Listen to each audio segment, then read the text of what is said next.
کہ سورہ بقرہ کی آخری آیات آج پڑھی جائیں گی، لیکن پڑھی ہوئی آیات میں سے چند آیتوں کی فضیلت اور اس آیت میں جو رب العالمین کے احکام ہیں اور ان میں جو عبرت اور نصیحت کا سامان ہے، ان کی چند جھلکیاں آپ کی خدمت میں پیش کرنا اپنی سعادت سمجھتا ہوں۔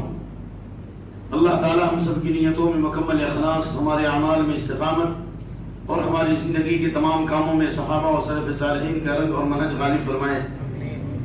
آیت الکرسی ہے، آیت الکرسی کے نام سے معروف ہے، جس کے بارے میں اللہ کے نبی صلی اللہ علیہ وسلم حدیث ہے ان لها لسانا وشفتین تقدس الملک عند ساق العرش۔ آیت الکرسی کو اللہ نے ایک زبان دی ہے، آیت الکرسی کو اللہ نے ایک زبان دی ہے اور دو ہونٹ دیے ہیں جو اللہ کے عرش کے پائے کے پاس، اللہ کے عرش کے پاس اللہ کی پاکی بیان کرتی ہے، اللہ کی عظمت بیان کرتی ہے، اللہ کی بزرگی بیان کرتی ہے۔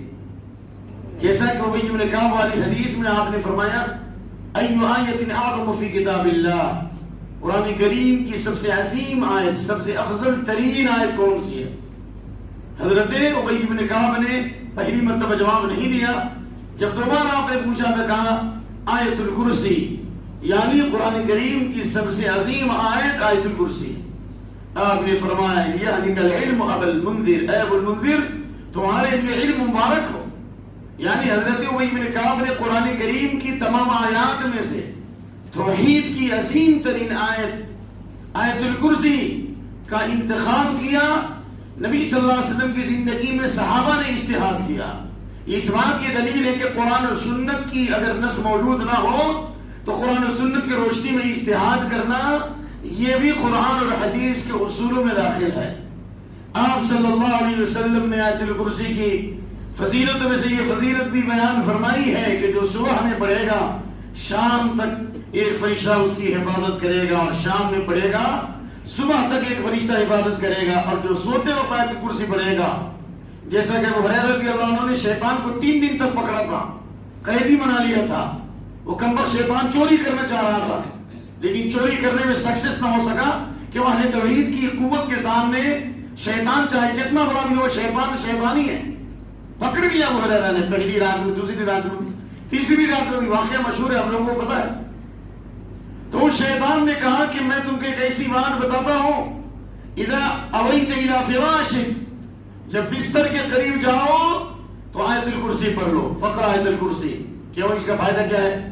فإنه لن يزال عليك من الله حافظ حتى تصبح ولا يقربك شيطان، اس لیے کہ اللہ کی طرف سے ایک فرشتہ تمہاری حفاظت کرے گا۔ جب اللہ تعالیٰ اپنا فرشتہ حفاظت کے لیے رکھ دے تو مخلوق اس کو نقصان پہنچا سکتی ہے، اور شیطان تم سے قریب نہیں ہوگا۔ آپ صلی اللہ علیہ وسلم نے فرمایا کہ ابو ہریرہ 3 دن تک جو بات کر رہے تھے تمہیں معلوم ہے کون تھا؟ کہا اللہ اس کے رسول زیادہ جانتے ہیں۔ آپ نے فرمایا ذاک شیطان، اور شیطان تھا کمبخت، صدقک وہو کذوب، وہ تو جھوٹا نمبر 1 ہے، کمبخت بہت بڑا جھوٹا، کذوب مانے بہت بڑا جھوٹا ہے، مکار، حجار، فرادی، سب کا ہو شیطان خبیث، لیکن اس کی یہ بات صحیح ہے۔ اس سے معلوم یہ ہوا کہ جھوٹا آدمی بھی کبھی سچ بول دیتا ہے، پتے کی بات کہہ جاتے ہیں کبھی دیوانے بھی، کبھی دیوانے بھی پتے کی بات کہہ جاتے ہیں۔ تو اس لیے اسلام نے حق اور انصاف کا درس دیا ہے، آپ نے فروز کی بات صحیح ہے۔ تو معلوم یہ ہوا کہ آیت الکرسی بہت عظیم ترین آیت ہے جس میں 26 صفات کا تذکرہ ہے اور 5 اللہ کے اسماء کا تذکرہ ہے۔ اللہ کے ناموں میں سے ایک نام اللہ ہے، الحی ہے، القیوم ہے، اس کا العلی العظیم، اللہ اکبر، یہ سب اسماء ہے۔ حی القیوم کے بارے میں جب آپ کہتے کہ یہ اسم اعظم ہے، جو اسم اعظم سے دعا کرتا ہے اللہ اس کی دعا قبول کرتا ہے۔ انشاءاللہ ضرور اس کا بیان آئے گا سورۃ النمل میں کہ وہ حضرت سلیمان نے جو کہا تھا کون ہے جو ملکہ سبا کا تخت میرے سامنے لائے گا، ایک دیو ہیکل جن نے کہا کہ میں لاؤں گا لیکن آپ کی مجلس ختم ہونے سے پہلے، یعنی 2-4 گھنٹہ لگ جائے گا۔ تو ایک آدمی جس کو اللہ نے اسم اعظم کا علم دیا تھا، جیسا کہ امام طبری نے بھی اور قرطبی وغیرہ روایت کیا، اور میں بالکل مطمئن ہو کے بیان کرواؤں، اس نے کہا کہ میں لا سکتا ہوں آپ کے پلک جھپکنے کے برابر. اس نے اسم اعظم سے دعا کی اور ملکہ سبا کا تخت اللہ نے حاضر کر دیا. بعض مفسرین نے کہا کہ اللہ نے فرشتوں کو حکم دیا اور حاضر کر دیا. فرشتوں کی ضرورت نہیں, اللہ کے حکم سے انما امرہ اذا اراد شیئا ان یقول له کن فیکون. تو اسم اعظم میں کتنی قوت ہے. تو یہ اسم اعظم حی القیوم ہے کہ انسان سے جتنا بھی گناہ ہو جائے, وہ گناہ جو گناہ دنیا اور آخرت میں تباہ و برباد کرنے والے ہیں, اجتنبوا السبع الموبقات, 7 ہلاک کرنے والے گناہوں میں سے بچو, 7 ہلاک کرنے گناہوں سے بچو, ان میں سے میدان جنگ سے راہ فرار اختیار کرنا. اگر کوئی یہ دعا 3 بار پڑھ لے, کتنے بار بھائی؟ آپ لوگ میرے ساتھ پڑھ سکتے ہیں. استغفر اللہ العظیم الذی لا الہ الا هو الحی القیوم واتوب الیہ. ایک بار استغفر اللہ العظیم الذی لا الہ الا هو الحی القیوم واتوب الیہ. استغفر اللہ العظیم الذی لا الہ الا هو الحی القیوم واتوب الیہ. میں استغفار کرتا ہوں, مغفرت طلب کرتا ہوں اس اللہ سے جو بہت بلند والا ہے, عظیم ہے, حی القیوم ہے, وہ ہمیشہ سے زندہ ہے اور ہمیشہ زندہ رہے گا. اس کی زندگی کی نہ ابتدا ہے اور نہ انتہا ہے, وہ ہمیشہ سے قائم اور ہمیشہ قائم رہے گا. دنیا میں جس کو بھی زندگی ملی ہے حی القیوم کی طرف سے, دنیا میں جو چیز بھی قائم اللہ کے حکم سے قائم ہے, اور وہ اللہ کسی کا محتاج نہیں, سب اس کے محتاج ہیں. ہم زندگی میں اس کے محتاج ہیں اور اللہ اپنی زندگی میں کسی کا محتاج نہیں. ہم روئے زمین کی تمام چیزوں میں اور کائنات کا قیام یہ اللہ کی محتاج ہے, لیکن اللہ کسی کا محتاج نہیں ہے. یہ دعا اگر کوئی کرے, یا حی یا قیوم برحمتک استغیث اصلح لی شانی کلہ ولا تکلنی الی نفسی طرفۃ عین, تو اللہ اس کی تمام پریشانیوں, مصیبتوں اور الجھنوں کو دور فرما دے گا. حی القیوم یہ ٹینشن فری دوا بھی ہے اور دعا بھی ہے. اللہ اکبر. تو بہرحال یہ آیت الکرسی کی فضیلت ہے. اور اس کے بعد والی جو آیت ہے لا اکراہ فی الدین, اور پھر اس کے بعد والی جو آیت ہے 257 اور 58 اور 59, جس کو آیت الاحیاء کہتے ہیں. اللہ مردے کو کیسے زندہ کرتا ہے, جس کا واقعہ آپ نے سنا کہ ابراہیم علیہ السلام نے جب توحید کی آواز لگائی نمرود کے سامنے, کہا کہ میرا رب تو وہ ہے جو زندہ بھی کرتا ہے موت بھی دیتا ہے. تو نمرود نے کہا میں بھی تو زندہ کرتا ہوں, میں بھی تو موت دیتا ہوں. چنانچہ 2 قیدی کو بلایا, ایک کو اس نے قتل کر دیا اور ایک کو زندہ چھوڑ دیا. کہا میں بھی تو ہوں, میں بھی تو کر رہا ہوں. کہا جو جھوٹا ہوتا ہے اس کا حافظہ نہیں ہوتا. کہا کہ اگر تو واقعی تو اپنی ربوبیت کا دعویٰ کرتا ہے تو میرا رب تو یہ ہے فإن اللہ یأتی بالشمس من المشرق فأت بها من المغرب. میرا رب تو وہ ہے جو سورج کو مشرق سے نکال کر, سورج کو ویسٹ سے نکال کر ویسٹ میں غروب کرتا ہے, سیٹ ہوتا ہے اللہ کے حکم سے. اور اگر تو اپنے آپ کو کہتا ہے کہ میں رب ہوں, فأت بها من المغرب, سورج کو تو مغرب سے ویسٹ سے نکال دے. فبہت الذی کفر, مبہوت ہو گیا.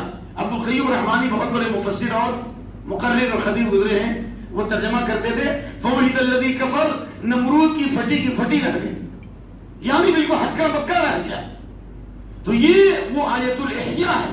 اور اس کے بعد والی آیت جس میں عزیر علیہ السلام کا واقعہ ہے, کہ عزیر علیہ السلام کا واقعہ صحیح قول میں ایک بستی سے گزرے جو بستی بالکل ختم ہو چکی تھی, ویران ہو چکی تھی, اور اس کی ہڈیاں جو لوگ مر گئے تو وہ سیدھے نظر آ رہی تھی. کہا کہ اللہ ان کو کیسے زندہ کرے گا. اللہ یعنی اس شک نے کیا, تعجب کیا کہ یہ بستی والے مر چکے ہیں, اس کو بھی اللہ قیامت کے دن زندہ کرے گا. اے اللہ تیری قدرت کا کیا کہنا. تو اللہ نے عزیر کو موت دی. ان کے ساتھ جو گدھا تھا اور اس پر جو کھانا تھا, گدھا بھی مر گیا. 100 سال تک اللہ نے ان کو مردہ رکھا, 100 سال کے بعد اللہ نے زندہ کر دیا. سبحان اللہ. اور اللہ نے کہا وانظر الی طعامک و شرابک, اپنے کھانے کی طرف دیکھو اور اپنے پانی کی طرف دیکھو. 100 سال کے بعد اللہ نے کھانا اور وہی پانی حاضر کر دیا. نہ کھانے میں سواد آئی, نہ کھانا بدبودار ہوا اور نہ پانی خراب ہوا. کیوں؟ فلما تبین له قال اعلم ان اللہ علی کل شیء قدیر. جب واضح ہو گئی یہ بات کہ اللہ نے زندہ کر دیا, مردے کو زندہ کر دیا, تو کہا کہ میں جانتا ہوں کہ اللہ ہر چیز پر قادر ہے. اور دوسری قرأت ہے قرأت سبعیہ میں ایک دوسری قرأت ہے فلما تبین له قال اعلم ان اللہ علی کل شیء قدیر. جب یہ بات واضح ہو گئی تو کہا میں جان لو, اللہ کی طرف سے اللہ نے کہا اسے جان لو کہ اللہ ہر چیز پر قادر ہے. یہ آیت الاحیاء کی ایک بڑی تاثیر ہے۔ منصف پیپر جو نکلتا ہے نا، اس میں ایک مضمون آیا تھا، اسما نامی ایک عورت جو یمن کی بچی تھی، جو تقریباً کئی سالوں تک بیمار تھی اور کئی لاکھ ریال اس پر خرچ ہو گئے تھے، 160 یا 70 ریال تقریباً خرچ ہو چکے تھے، اچھی نہیں ہوئی۔ اللہ تعالیٰ نے ایک بندے کو توفیق دی ہاسپٹل میں جا کر دم کرنے کی، آیت الکرسی پڑھی، اور جب اس آیت کریمہ پر پہنچے فلما قال فبهت الذي كفر والله لا يهدي القوم الظالمين، آیت الکرسی پڑھ کر جب اس آیت احیاء پر پہنچے تو بچی ہنس پڑی اور اللہ نے اسے الٹی کرایا اور شفا ہو گئی۔ الحمدللہ، یہ بالکل زندہ واقعہ ہے، قرآن کو اللہ نے شفا کہا ہے۔ تو معلوم یہ ہوا کہ ان سب آیات میں بڑی حکمت ہے۔ اور اس کے بعد جو اللہ تعالیٰ نے آیت نمبر 261 سے لے کر 262 تک اس میں انفاق فی سبیل اللہ کا حکم دیا ہے۔ جس طرح آپ ایک دانہ ڈالتے ہیں اور وہ ایک دانہ جو ہے 7 بالی نکلتی ہے، اللہ نے فرمایا مثل الذین ينفقون اموالهم فی سبیل اللہ کمثل حبۃ انبتت سبع سنابل، ایک دانہ میں 7 بالی نکلتی ہے اور ہر بالی میں 700 دانے، ہر بالی میں 100 دانے، یعنی ایک دانے پر 700 دانے نکلتے ہیں۔ اسی نے ایک خرچ کریں گے تو 700 ملے گا۔ ایک صحابی نے ایک اونٹنی خرچ کی اللہ کی راہ میں، کہا کہ قیامت کے لیے 700 اونٹنیاں پورے لگام کے ساتھ میدان محشر میں حاضر ہوں گی۔ یہ بشارت آپ نے سنا دی، لیکن یہ وہ مال ہے جو پاک ہو، جو حلال ہو، جو خالص روزی ہو، جو حرام کا نہیں ہو۔ ان اللہ طیب لا یقبل الا طیبا، اللہ پاک ہے، پاک عمل کو قبول کرتا ہے۔ لہذا انفاق پر ابھی درس دینے کی گنجائش نہیں ہے، بس اتنی بات یاد رکھیے، یا بنی آدم انفق انفق علیک، اے آدم کی اولاد تم خرچ کرو میں تم پر خرچ کروں گا۔ اور اس کے بعد 267 میں اللہ نے فرمایا کہ ایک آدمی ہے یودکم ان احدکم ان تکون له جنۃ من نخیل واعناب تجری من تحت الانہار۔ اللہ نے ایک مثال دی بہت شاندار، اور یہ ایسی مثال ہے کہ حضرت عمر نے صحابہ سے کہا اس آیت کا مطلب بتاؤ، کوئی صحابی نہ بتا سکے، اس آیت کی کوئی تفسیر کوئی صحابی نہ کر سکے، لیکن جس صحابی نے اس آیت کی تفسیر کی، جس کے اوپر سارے لوگ ہکا بکا رہ گئے، اس صحابی کا نام عبداللہ بن عباس ہے، جو تمام صحابہ میں سب سے بڑے عالم تھے قرآن کی تفسیر کے، عمر میں چھوٹے تھے، علم میں بڑے تھے۔ کہا کہ کیا تم میں سے کوئی پسند کرتا ہے ان یکون له جنۃ من نخیل واعناب، کہ اس کے پاس کھجور اور انگور کے ہرے بھرے باغات ہوں، کھجور کے باغات تحت نکاح اور انگور کے باغات ہوں، بہت سرسبز و شاداب، ایود احدکم ان تکون له جنۃ من نخیل واعناب تجری، اور پھر اس میں نہریں بھی جاری ہوں، ہر قسم کے پھل ہوں، اور وہ ایسا آدمی ہو کہ اس کے چھوٹے چھوٹے بچے بھی ہوں، کوئی دوسرا ذمہ دار بھی نہ ہو جو ان بچوں کی حفاظت کر سکے۔ اچانک ایک بڑی آندھی آئی، آگ کا گولا آیا اور پورے باغ کو جلا کر خاک کر دیا۔ بتاؤ یہ مثال کس کے لیے ہے؟ سمجھ گئے نا؟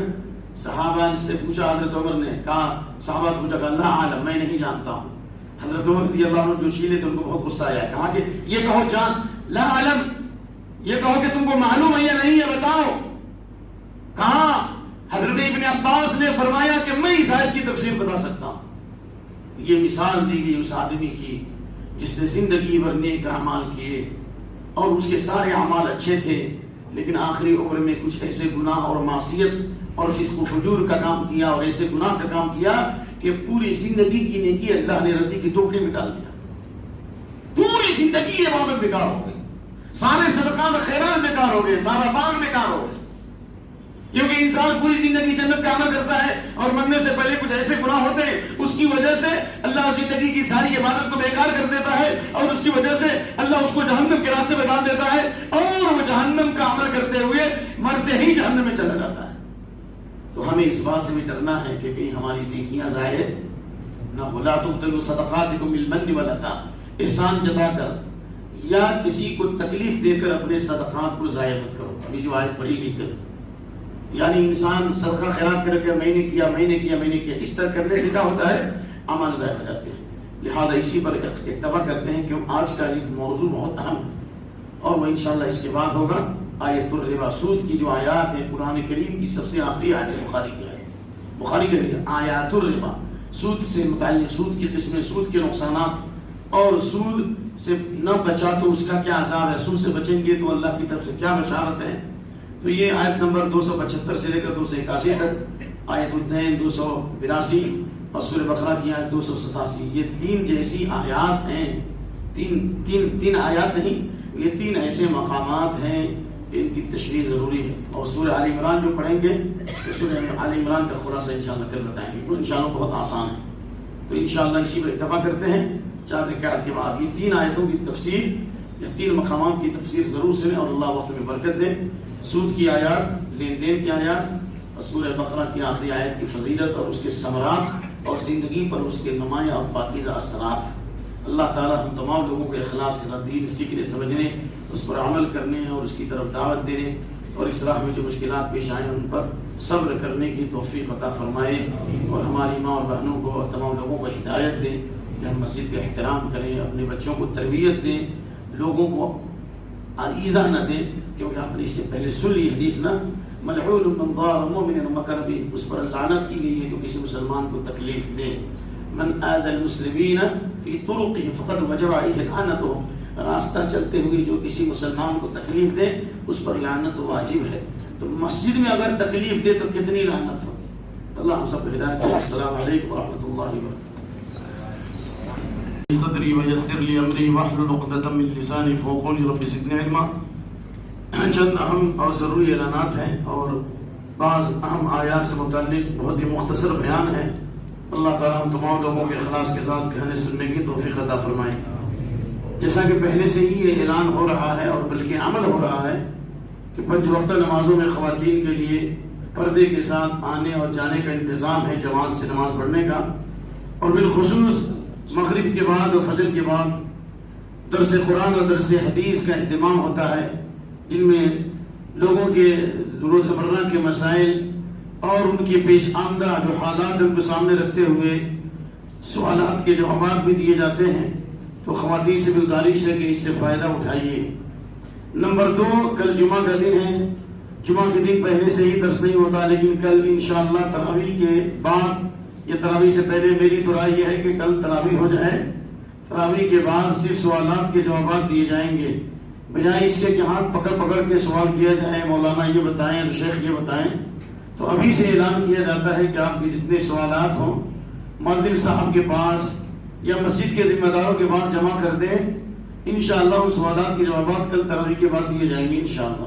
کیونکہ پچھلے کئی سالوں سے میں جب بھی رمضان میں بیان دیا تو جمعہ کے دن درس نہ رکھ کر سوال جواب رکھتا ہوں انشاءاللہ. ابھی جو موضوع ہمارے سامنے ہے سورۃ البقرہ کی آیت نمبر 275 سے لے کر 281 تک، جن کو آیات الربا کہا گیا، سود کی آیات، جس کے بارے میں عبداللہ بن عباس رضی اللہ عنہ کی حدیث بخاری میں موجود ہے.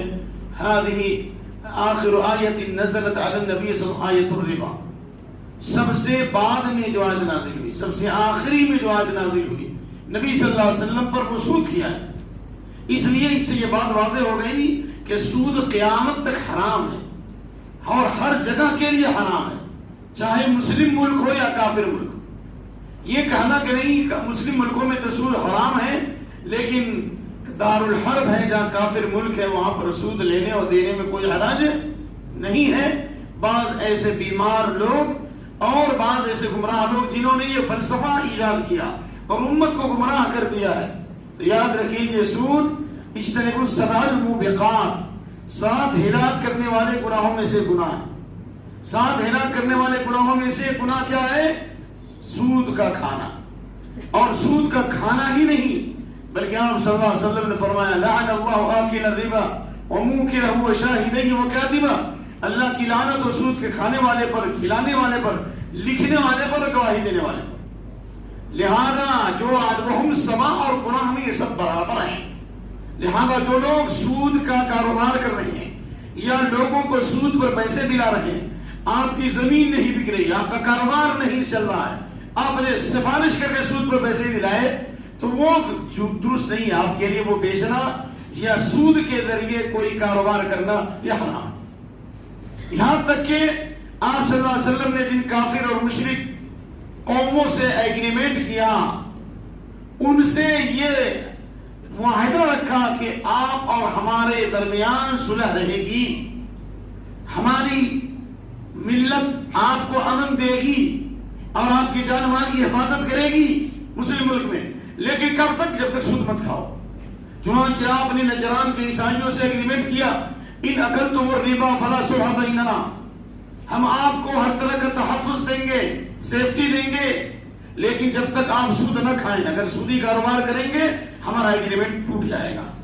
چنانچہ حضرت عمر رضی اللہ عنہ کے زمانے میں جب عیسائیوں نے، نجران کے عیسائیوں نے سودی کاروبار شروع کر دیا، حضرت عمر رضی اللہ عنہ نے ایگریمنٹ توڑ دیا اور ان کو جلاوطن کر دیا. تو معلوم یہ ہوا کہ یہ سود سخت ترین گناہ ہے، بلکہ اللہ رب العالمین نے کسی گناہ کے بارے میں یہ نہیں کہا جو سود کے بارے میں کہا فَإِن لَمْ تَفْعَلُوا فَأَذَنُوا بِحَرْبٍ مِّنَ اللَّهِ وَرَسُولِهِ، اگر اللہ کا پیغام آنے کے بعد اگر سود سے باز نہیں آئے تو اللہ اور اس کے رسول کی طرف سے تمہارے خلاف جنگ کا اعلان ہے. اللہ اور اس کے رسول سے جنگ کون کر سکتا ہے؟ وَلِلَّهِ جُنُودُ السَّمَاوَاتِ وَالْأَرْضِ، آسمان و زمین کے لشکر کس کے ہیں؟ اللہ ہی کے ہیں. یعنی جو سودی کاروبار کرے گا اللہ اس پر اپنے لشکروں کو مسلط کر دے گا.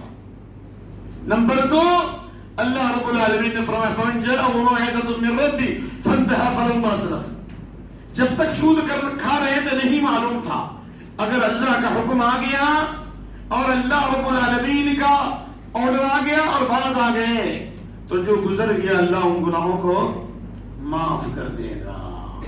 لیکن وَمَنْ عَادَ فَأُولَٰئِكَ أَصْحَابُ النَّارِ هُمْ فِيهَا خَالِدُونَ، حکم آنے کے بعد بھی آپ سودی کاروبار کریں جس طرح یہودیوں نے کیا، جس طرح بعض لوگوں کو معلوم نہیں مجبوری میں چلتا ہے. بھئی چلتا ہے، کیسے چلتا ہے؟ جان جا رہی ہو تو سور کا گوشت کھا رہے ہو، کون سی جان جا رہی ہے؟ اس لیے جو جانتے پوچھتے ہوئے سود کھائے گا فَأُولَٰئِكَ أَصْحَابُ النَّارِ فِي خَالِدُونَ، جہنم کے اندر ہمیشہ ہمیں رہنے والے ہیں. اگر وہ سود کو جائز سمجھتا ہے تو اسلام سے خارج ہے، اور اگر اس کو ناجائز اور حرام سمجھ کر پھر بھی سودی کاروبار کرتا ہے، خالدون کا معنی اہل علم نے کہا کہ مدت مدید تک، لانگ پیریڈ تک جہنم میں جائے گا، اتنی آسانی سے نہیں نکل سکتا. اس لیے اللہ رب العالمین نے سود خوروں کے بارے میں کہا وہ قبروں سے اٹھیں گے تو اس طرح جس طرح شیطان چھونے کی وجہ سے کوئی آدمی خفتی اور مجنون ہو جاتا ہے، یہ کیفیت ہوگی. اور اس وقت کے کافروں کا اعتراض تھا کہ آپ سود سے منع کیوں کرتے ہو؟ سود میں بھی ہم فائدہ کماتے ہیں اور تجارت میں بھی فائدہ کماتے ہیں. انما البیع مثل الربا، بے شک کاروبار بھی تو سودی کی طرح ہے، یہاں بھی پیسہ دے کر کاروبار کرتے ہیں، یہاں بھی پیسہ دے کر پیسہ کماتے ہیں. تو اللہ نے کہا نہیں، حل اللہ البیع وحرم الربا، اللہ نے کاروبار کو حلال کیا ہے اور سود کو حرام کیا ہے. کاروبار میں آپ سامان دو، ایک ہاتھ سے پیسہ ملتا ہے، سود میں آپ پیسہ بھی دو، نفع بعد میں ملتا ہے. اس لیے سود اور کاروبار دونوں برابر نہیں ہو سکتے ہیں. اس لیے اللہ کے نبی کی حدیث الربا اثنان وسبعون بابا، سود کے 72 گیٹ ہیں، بعد میں 70 سے زیادہ گیٹ ہیں.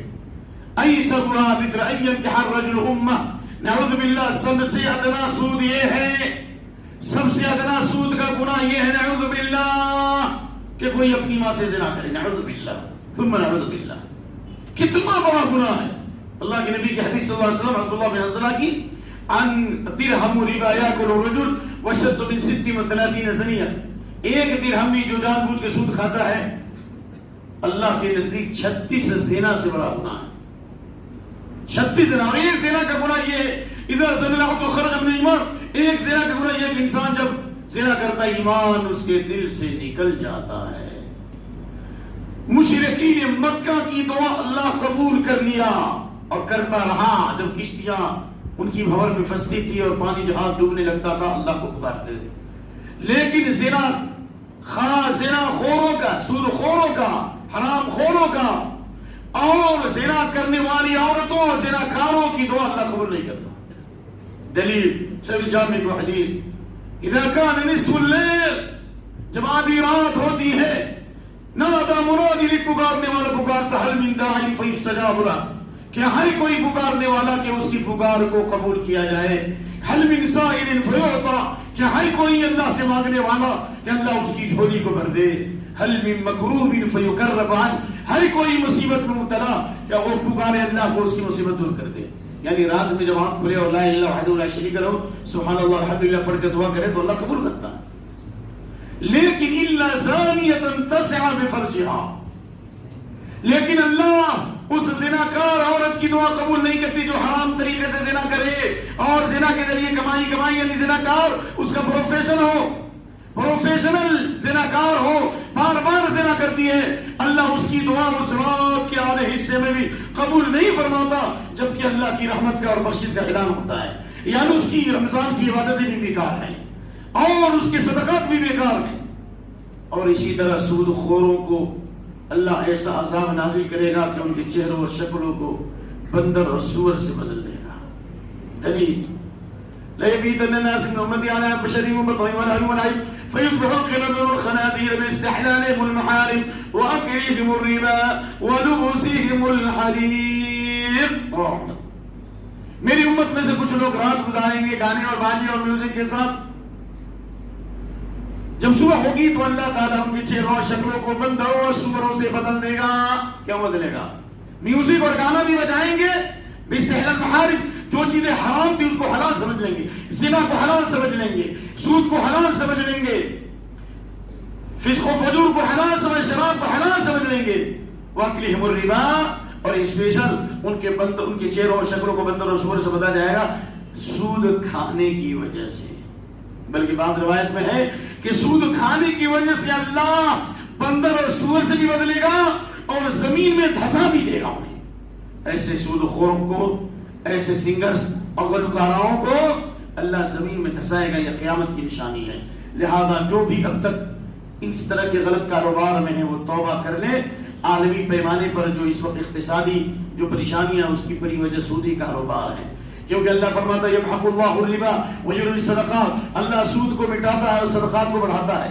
ایک درہم جو صدقہ کرتا ہے اللہ تعالیٰ حد پہاڑ سے زیادہ وزنی بنا کر پیش کرے گا، جو 11 کلومیٹر سے لے کر 21 کلومیٹر تک، ایک درہم 1 روپیہ 1100 سے لے کر 11 کلومیٹر سے لے کر 21 کلومیٹر پہاڑ کے برابر ثواب ہوگا۔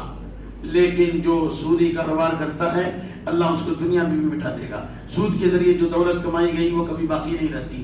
برطانیہ کے اندر جب برطانیہ نے کسی زمانے میں امریکہ سے خرچ کیا تھا، برسا برس گزر گئے، اصل رقم تو دور کی بات اس کی سودی رقم ادا کرنا مشکل ہے۔ بچے بیٹے پوتے پڑپوتے سب قرضوں میں مبتلا ہیں، یہ اللہ کا ایک عذاب ہے۔ اس لیے اللہ کے نبی کی حدیث ما من احد اکثر من الربا الا عاقب كان عاقبۃ امره الى قلة، جو جس قدر سود میں مبتلا ہوگا اللہ اس کو غربت اور افلاس اور محتاجی کا شکار کر دے گا۔ آپ مارکیٹ میں جائیے، جن جن لوگوں نے پیٹرول پمپ کھولا ہے یہ کوئی بھی کاروبار کھولا ہے، ظاہری طور پر تو چمک رہا ہے لیکن وہ کاروبار تباہ ہو گیا، وہ کمپنی تباہ برباد ہو گئی اور بہت ساری کمپنیاں دیوالیاں ہو گئی اور اس وقت وہ بھاگے ہوئے ہیں۔ جس طرح بھاگے ہوئے ہیں، کچھ پہاڑوں میں چھپا ہوا تھا، کوئی بھاگا ہوا ہے دیش سے، کیوں؟ اس لیے کہ سودی کاروبار کو تباہ و برباد ہو گیا اس کا۔ تو اس لیے ہم کو اور آپ کو چاہیے کہ خود بچے بھی اور امت کو بچائیں بھی۔ سود کی قسمیں اور اس تعلق سے تفصیلی مسائل ہیں، لیکن افسوس وقت ہمیں اجازت نہیں دے سکی کہ میں اس میں داخل ہو سکوں۔ انشاءاللہ پھر کبھی موقع پر کہ کاروبار میں کن سود کی کیا قسمیں ہیں اور کن قسموں کو 6 قسمیں اللہ کے نبی نے جو بتائی ہیں، گیہوں کے بدلے جو کے بدلے، اور اسی طرح کشم کے بدلے، اور اسی طرح نمک کے بدلے، کھجور کے بدلے، چاندی کے بدلے، سونا کے بدلے۔ تو اس میں شریعت کا اصول ہے کہ یہ سب بالکل وزن بھی برابر ہو اور ہینڈ ٹو ہینڈ ہو۔ اور اس کے علاوہ جب جنس بدل جائے، یعنی گیہوں جو کے بدلے اور کھجور جو ہے گیہوں کے بدلے اگر ہو تو آگے پیچھے وزن کر کے لینے میں کوئی حرج نہیں ہے، لیکن ہینڈ ٹو ہینڈ ہونا ضروری ہے۔ لیکن جو چیزیں وزن کی نہیں ہیں اور جو چیزیں کھانے پینے کی نہیں ہیں، جیسے جو ہے لوہا ہے، لکڑ ہے، تو اس میں آپ جتنا چاہیں لوہا، 1 کلو لوہا کے بدلے آپ 10 کلو لوہا لے سکتے ہیں، کوئی حرج نہیں۔ 1 کلو لیا 10 کلو لوہا دیں گے، اور ابھی دیں گے یا بعد میں دیں گے۔ جس طرح نبی صلی اللہ علیہ وسلم نے حضرت صفیہ سے جو شادی کی تو وہ حضرت دحیہ کلبی کی زوجیت میں آئی تھی، آپ نے 7 غلام کے بدلے حضرت دحیہ کلبی کو 7 غلام دیا اور اس کے بدلے آپ نے حضرت صفیہ کو لیا اور آپ نے اسے آزاد کیا اور پھر آپ نے اسے شادی کی۔ یہ بہت علمی مبحث ہے، ایک علمی چیپٹر ہے جو عقل مند لوگ سمجھ گئے ہوں گے، لیکن تفصیل طلب موضوع ہے۔ آگے آتے ہیں اس سورت کی، یعنی آیت الربا میں جو سب سے آخری آیت ہے وَاتَّقُوا يَوْمًا تُرْجَعُونَ فِيهِ إِلَى اللَّهِ، ڈرو اس دن سے جس دن کے تم سب اپنے رب کی طرف لوٹائے جاؤ گے، ہر نفس کو اس کی کمائی کا بدلہ ملے گا۔ اس کے بارے میں سعید بن جبیر اور ابن عباس اور عمر بن خطاب وغیرہ سے روایت ہے کہ اس کے 21 دن کے بعد یا 8 دن کے بعد مختلف روایات ہیں اللہ کے نبی صلی اللہ علیہ وسلم انتقال کر گئے. یعنی سب سے آخری آیت تھی سود کے بعد والی آیت جس ختم ہوتی ہے کہ اللہ کا تقوی اختیار کرو، یہ سب سے آخری آیت ہے. اور اس کے بعد آیت الدین، لین دین میں اللہ نے کہا لکھ لو، کاروبار کرو تو لکھ لیا کرو. اس سے علماء نے یہ بھی استدلال کیا ہے کہ ایک سامان کی 2 قیمت ہو سکتی ہے. ہینڈ ٹو ہینڈ تو آپ دے رہے ہیں جو اس میں لکھنے کی ضرورت نہیں ہے، لیکن جہاں پر ادھار ہے تو لکھنے کے لیے کہا گیا اور اس میں 2 گواہ بھی بنانے کا حکم دیا گیا. حدیث میں پڑھا ہے فرجل و مراتان، ایک مرد 2 عورت، یہ 2 مرد عادل گواہ، یا ایک مرد ہے تو ایک مرد کے بدلے 2 عورت ہونے چاہیے جی کاروبار میں. لیکن اس سے علماء نے استدلال کیا ہے کہ انسٹالمنٹ پر جو گاڑیاں بیچی جاتی ہیں، یہ سامان بیچا جاتا ہے، یہ جائز ہے. کیوں؟ اس لیے کہ ایک سامان کی 2 قیمت ہے. موبائل یہ موبائل ہے، ابھی خریدو گے تو میں دوں گا 1500 روپے میں، لیکن اگر آپ انسٹالمنٹ پر لیں گے، قسطوں میں لیں گے تو میں اس کو 2000 میں دوں گا، تھوڑا تھوڑا پیسہ کر کے دیکھو. تو ایک سامان کی 2 قیمت ہو سکتی، تو گاڑی کی 2 قیمت ہو سکتی ہے. اگر نقد لیں گے تو 10 لاکھ اور تھوڑا تھوڑا کر کے انسٹالمنٹ پہ لیں گے تو 12 لاکھ. ہاں تھوڑا صبر کریں. اس مسئلے میں جمہور علماء اور فقہاء کے نزدیک تفصیل ہے کہ قسطوں کی ہے. یعنی اس کی مثال یہ ہے کہ ایک آدمی آپ کے سامنے آیا، یہ موبائل ہم نے آپ کو 1000 میں دیا، ان کو دیا 1500 میں، ان کو پیسہ اللہ برکت دے، اور یہ بیچارے ایک غریب آدمی آ گئے تو ہم نے اس کو 500 میں دے دیا. سامان ایک ہی ہے لیکن قیمت الگ الگ ہو سکتی کہ نہیں، ایک سامان کی قیمت الگ ہو، اس میں کوئی دھوکہ نہیں، جہالت نہیں. تو اسی طریقے سے ایک سامان کی 2 قیمت اگر ابھی آپ دیں گے تو یہ لیں گے اور ادھار دے گا تو اس کی قیمت بڑھا دیں گے. اس کی مثالیں ہیں صحابہ کے زمانے میں کہ وہ یسلفون الثمار السنین، صحابہ پہلے پیسہ جمع کر دیتے تھے اور غلہ بعد میں ملتا تھا. کیوں غلہ جمع کرتے تھے پہلے؟ کیوں پیسہ پہلے جمع کرتے تھے؟ اس لیے کہ پہلے پیسہ جمع کرتے تھے کہ بعد میں غلہ ملے گا تو سستا ملے گا، اور اگر ابھی پیسہ نہیں جمع کریں گے، غلہ تیار ہونے کے بعد جب کھیت میں فصل تیار ہو جائے گی تو اس وقت میں ہم کو کیا ملے گا؟ مہنگا ملے گا. آخر صحابہ پہلے پیسہ کیوں جمع کرتے تھے؟ کچھ تو وجہ تھی. پہلے پیسہ جمع کیا، سامان بعد میں ملا. اسی پر قیاس کر علماء نے کہا کہ سامان آپ کو پہلے دے دیا گیا، مبیع آپ کو پہلے دیا گیا اور قیمت آپ بعد میں تھوڑا تھوڑا کر کے دے رہے ہیں. کیوں؟ اس لیے کہ اللہ کے نبی نے نقد بھی سامان خریدا اور ادھار بھی خریدا ہے. تو خلاصہ کلام یہ ہوا کہ ایک سامان کی 2 قیمت ہو سکتی ہے، لیکن گاڑیوں کے خریدنے کے جواز کے بارے میں جن علماء نے جائز کیا اس کی شرط ہے کہ جو آدمی کمپنی کا بھی مالک ہو اور فائنینس کمپنی بھی اسی کی ہو، شو روم بھی اسی کا ہو، تب تو ٹھیک ہے بھائی، ہم 10 لاکھ میں بھی اور 12 لاکھ میں بھی. ابھی لوگ تو 10 لاکھ، بعد میں ہو تو 12 لاکھ. لیکن گاڑی ہم نے ادھار لیا 12 لاکھ میں اور ہمیں انسٹالمنٹ کو پیسہ دے رہے ہیں، ہم گاڑی لے رہے شو روم سے اور پیسہ دے رہے فائنینس کمپنی کو. یہ فائنینس کمپنی والے تھوڑا تھوڑا، یعنی وہ اس کو ہم تھوڑا تھوڑا پیسہ دے رہے ہیں اور وہ پوری قیمت اس نے ادا کر دی شو روم کو، تو یہ جائز نہیں ہے. کیا مطلب؟ جائز کیا ہوگا؟ جائز یہ ہوگا کہ فائنینس کمپنی والے اپنے پیسے سے پوری گاڑی خرید لیں اور اس پر ملکیت ثابت ہو جائے، اس پر ملکیت کیا ہو جائے؟ ثابت ہو جائے، اور اس کے بعد میں وہ آپ کو کہیں کہ ابھی لوگے تو 10 لاکھ میں اور قسطوں ملے ہوئے تھوڑا تھوڑا کر کے انسٹالمنٹ پر تو ہم 12 لاکھ دیں گے. دونوں کا مالک ایک ہونا چاہیے. لیکن اگر مالک کوئی اور ہے، پیسہ کوئی اور لے رہا ہے تو اس صورت میں جائز نہیں ہے. اور اس میں بہت سارے یعنی اور بھی اس میں جو ہے برانچیں ہیں، لیکن بس تھوڑا تھوڑا بیان کر رہا ہوں. اور آخری سورہ بقرہ کی آخری آیات جو امام صاحب نے پڑھی ہے، اس کی بڑی فضیلت ہے، معراج کا تحفہ ہے. حضرت ابن مسعود فرماتے ہیں اللہ کے نبی کو معراج میں 3 چیزیں ملی، سورہ فاتحہ، سورہ بقرہ کی آخری آیات اور امت کے ان تمام لوگوں کی مغفرت ہوئی جس نے اللہ کے ساتھ کچھ بھی شرک نہیں کیا.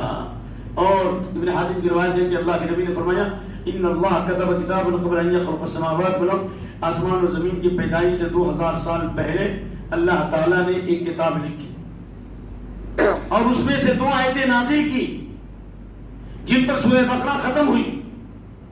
جس گھر میں پڑھی جائے گی یہ سورہ بقرہ کی آخری 2 آیات، وہاں سے شیطان نکل جائے گا. پڑھ کے دیکھیے اور آپ نے فرمایا کہ عمل کرو فی لیلۃ کا فتح، جو سورہ بقرہ کی آخری دو آیات جو حافظہ نے پڑھی گئی ہے قرات میں پڑھے گا، یہ دونوں آیتیں اس کے لیے کافی ہو جائیں گی۔ کافی ہونے کا مطلب نمبر 1 قیام اللیل آپ کرتے تھے اور تہجد نہ پڑھ سکے اور سورہ بقرہ کی آخری آیت پڑھ لی تو ان دونوں آیتوں کے پڑھنے کی وجہ سے تہجد کا ثواب ملے گا۔